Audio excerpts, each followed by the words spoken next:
بسم اللہ الرحمن الرحیم۔ السلام علیکم۔ حضرت عبداللہ بن عمر بن عاص رضی اللہ تعالیٰ عنہ سے روایت ہے کہ میں نے رسول اللہ صلی اللہ تعالیٰ علیہ وآلہ وسلم سے سنا، آپ فرما رہے تھے کہ قیامت کی نشانیوں میں سے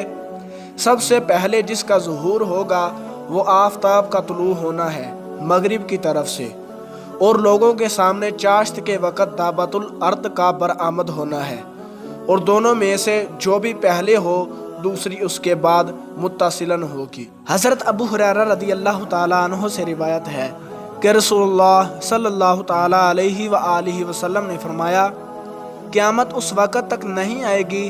جب تک کہ یہ واقعہ نہ ہو جائے کہ ایک غیر معمولی قسم کی آگ اٹھے گی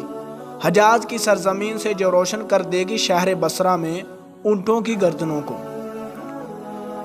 دنیا میں واقع ہونے والے جو غیر معمولی حوادث اللہ تبارک و تعالیٰ کی طرف سے رسول اللہ صلی اللہ تعالیٰ علیہ وآلہ وسلم پر منکشف کیے گئے تھے، ان میں سے ایک یہ بھی تھا کہ ایک وقت پر سرزمین حجاز سے ایک انتہائی غیر معمولی قسم کی آگ نمودار ہوگی، جو اللہ تبارک و تعالیٰ کی قدرت کے عجائبات میں سے ہوگی۔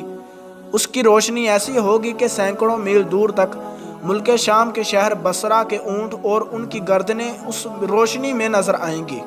تو دوستو، اللہ تبارک و تعالیٰ سے دعا ہے کہ اللہ رب العزت ہمیں ان حدیث پر عمل کرنے کی توفیق عطا فرمائے اور نیک اور اچھے عمل کرنے کی توفیق عطا فرمائے۔ ملتے ہیں کسی اگلی ویڈیو میں، تب تک کے لیے اللہ حافظ۔